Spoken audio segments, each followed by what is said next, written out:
আজ আপনাদের সাথে শেয়ার করব একটি সম্পূর্ণ ভিন্ন স্বাদের চিকেন রেসিপি। অনেক তো খেলেন চিকেন কষা, চিকেন রেজালা বা চিকেন দো পেঁয়াজা। এই রেসিপিটা একবার বানিয়ে দেখুন, আশা করি দারুণ লাগবে। আর চ্যানেলে নতুন হয়ে থাকলে ভিডিওটিকে লাইক করে চ্যানেলটিকে সাবস্ক্রাইব করতে ভুলবেন না।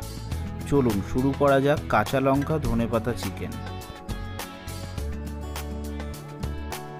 এই রেসিপির জন্য প্রথমেই গোটা গরম মশলার সাথে গোলমরিচ এবং একটু নুন শুকনো কড়ায় ভেজে নেব।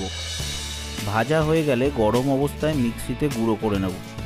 এই গুঁড়ো মশলাটা চিকেন রান্নার জন্য খুবই গুরুত্বপূর্ণ।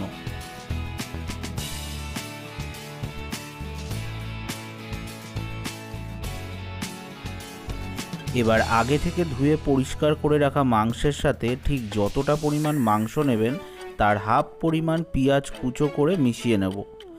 যেহেতু কাঁচা লঙ্কা চিকেন, তাই বেশ কিছুটা পরিমাণ কাঁচা লঙ্কাও লাগবে। এর সাথে আদা রসুনের পেস্ট, একটু হলুদ এবং তেল দিয়ে ভালো করে ম্যারিনেট করে নেব।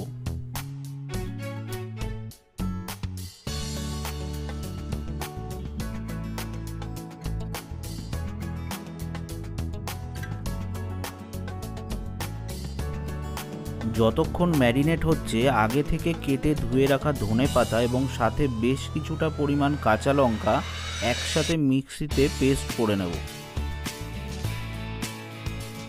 ম্যারিনেশন অন্তত 1 ঘন্টা হয়ে গেলে কড়া গরম করে গরম কড়ায় সাদা তেল দিয়ে দেব। এবার ম্যারিনেট করা মাংসটা ভালো করে কষিয়ে নেব।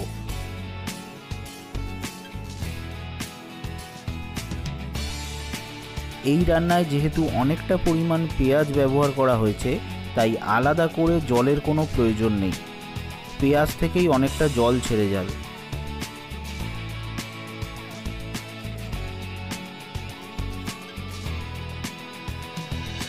ভালো করে কষিয়ে একটু ঢাকা চাপা দিয়ে রান্না করলেই দেখবেন মাংস সেদ্ধ হয়ে গেছে এবং পেঁয়াজ থেকে জল বেরিয়ে এসছে।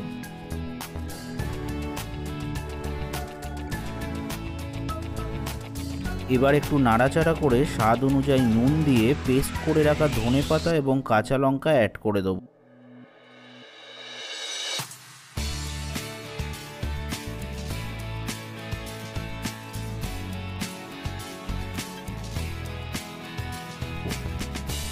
ভালো করে মিশিয়ে দেওয়ার পর দেখবেন মাংসের কালার চেঞ্জ হয়ে গেছে। তখন একটু ঢাকা চাপা দিয়ে মাংস সেদ্ধ হওয়ার জন্য রেখে দেবেন। ঢাকা খুলে আগে থেকে তৈরি করে রাখা গুঁড়ো মশলা অ্যাড করে ভালো করে মিশিয়ে নেব।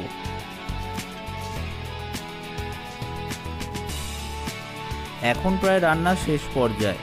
ভালো করে মশলা মিশে গেলে একটু লেবুর রস দিয়ে গরম গরম ভাতে বা রুটির সাথে সার্ভ করতে পারেন এই কাঁচা লঙ্কা ধনেপাতা চিকেন। রেসিপি ভালো লাগলে অবশ্যই লাইক করতে ভুলবেন না, সাথে কমেন্ট করে জানাবেন রান্নাটা কেমন লাগলো। আর তার সাথে এরকম রেসিপির জন্য বাঙালির সংসার চ্যানেলকে সাবস্ক্রাইব করে পাশে থাকা বেল আইকনটা ক্লিক করে দেবেন। দেখা হচ্ছে নতুন ভিডিওতে।